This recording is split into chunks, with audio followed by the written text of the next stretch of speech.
the city of Istanbul, where Europe meets Asia and old meets new. The new in this case is the Sonisphere Festival, arriving for the first time in Turkey to play in front of an audience of 20,000. When the party's over, it keeps moving. In 3 weeks of travelling, the festival will reach 500,000 European fans. Each year we go into countries, we try, some work, some aren't as successful as we want them to be. Last year, for instance, we did Romania and it wasn't brilliant. This year we've added Italy and we've added France, which is fantastic, to two of Europe's biggest rock markets. Heavy metal giants Iron Maiden and Slipknot are the headliners for most of this tour. Once the gig's over, it's frantic activity to pack up the trucks. There's only 3 days to reach the next leg in Basel, Switzerland. I've decided to follow the route too by car.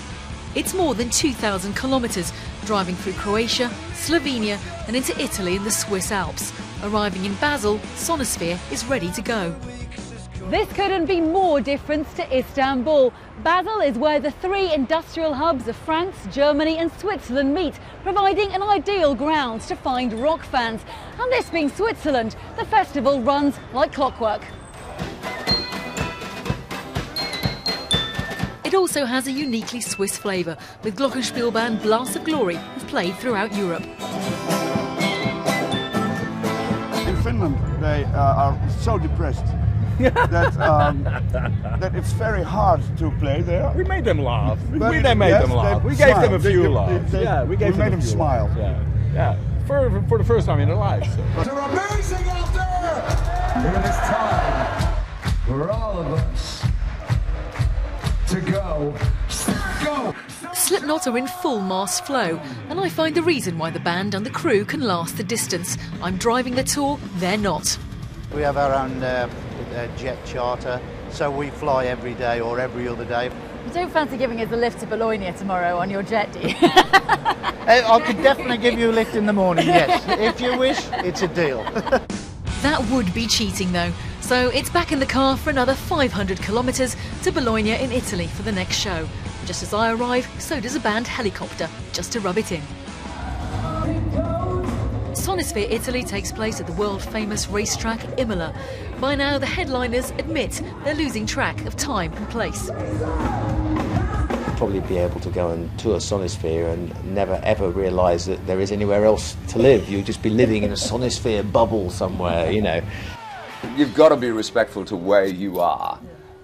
Fortunately, with a man of my advanced years, they're very generous with my tour. My production manager usually tapes something to say we're in Wienerwald or McDonald's or something like that, so just in case it slips.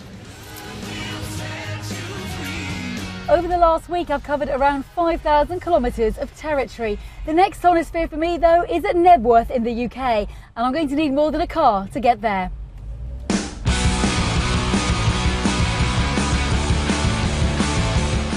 Another 1,000 kilometres later, I arrive at the British site, but I'm not sure I'm in the right location for a rock concert.